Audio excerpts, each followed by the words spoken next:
สวัสดีครับทุกคนผมลุงแบทจากช่องลุงแบทพาทำวันนี้ลุงแบทจะพาทุกคนไปติดตั้งตัวโปรแกรม Tony สำหรับการเรียนรู้บอร์ด Microcontroller ESP32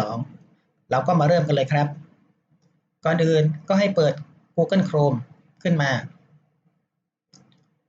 แล้วพิมพ์ชื่อเว็บไซต์คือ tony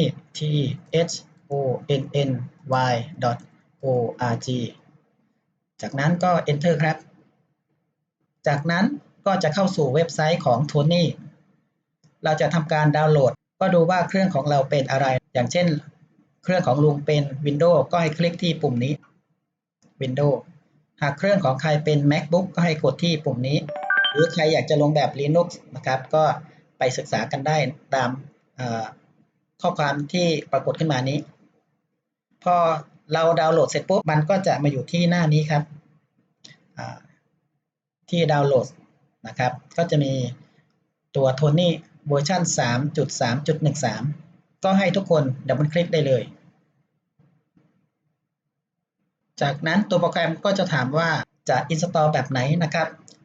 install for me only หรือว่า install for all user จริงๆเลือกตัวไหนก็ได้นะครับแต่ในที่นี้ลุงก็จะขอเลือกinstall for all user แล้วกันหลังจากนั้นก็จะมีหน้านี้ขึ้นมาเราก็กด next กด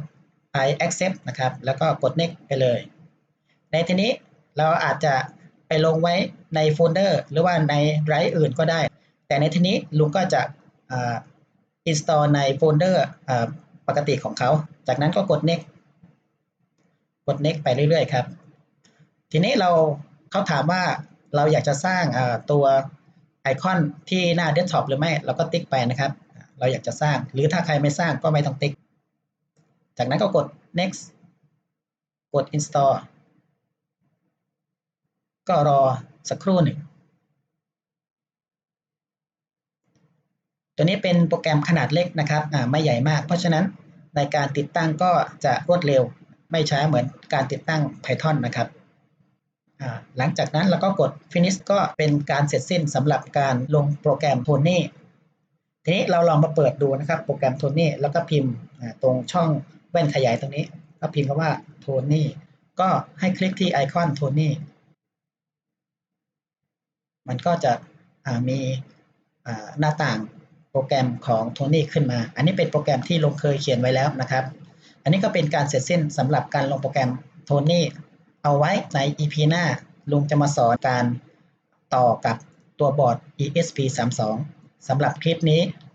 การลงโปรแกรมก็เรียบร้อยแล้วก็คงจะเอาไว้แค่นี้ก่อนสำหรับใครที่ยังไม่ได้กดติดตามก็สามารถกดติดตามได้สำหรับคนที่ชื่นชอบก็สามารถกดไลค์กดแชร์เพื่อเป็นกำลังใจให้ช่องลุงแบทพาทำสำหรับวันนี้ก็เอาไว้แค่นี้สวัสดีครับ